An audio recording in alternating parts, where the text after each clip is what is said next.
The story begins quietly, the way most meaningful moments do, without announcement, without music swelling in the background, without anyone realizing that a decision made in an ordinary hour might linger in memory for years. It was a weekday morning, not especially early and not yet late. The kind of time when cities are already awake, but still undecided about what kind of day they're going to be. Daniel Mercer stood in his kitchen holding a mug he'd reheated twice and still forgotten to drink. His apartment was modest, not in a dramatic way, just practical. A small table near the window, a stack of folded laundry on one chair, his daughter's backpack leaning against the wall like it had been placed there with intention, even though it never was. He wasn't rushed exactly, but there was pressure in the room, the quiet kind that comes from knowing the clock is moving whether you acknowledge it or not. In 2 hours, Daniel had an interview, one he'd been preparing for carefully, responsibly, without the fantasy that it would change everything overnight. It was simply a step, a better schedule, slightly better pay, a role that asked a bit more of him, and in return offered stability he could plan around. He had printed the job description and read it enough times to stop seeing the words and start seeing himself inside them. Daniel was a single father, though he rarely used the phrase out loud. Not because it felt heavy, but because it felt unnecessary. It explained too much too quickly. He preferred to let his routines speak.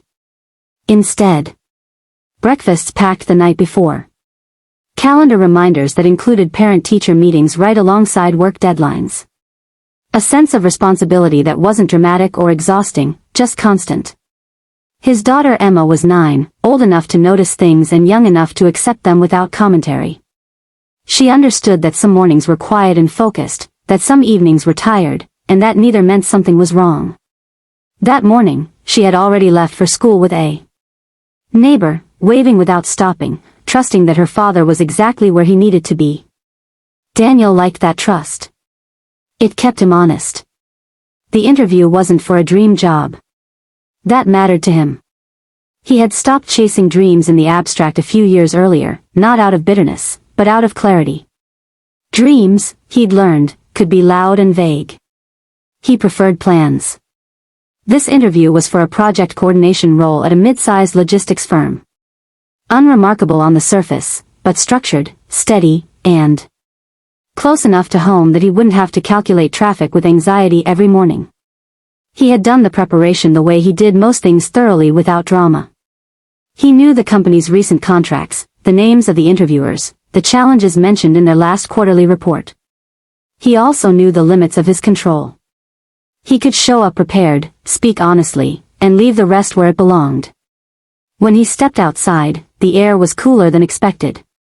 The kind of cool that suggests change. Without insisting on it.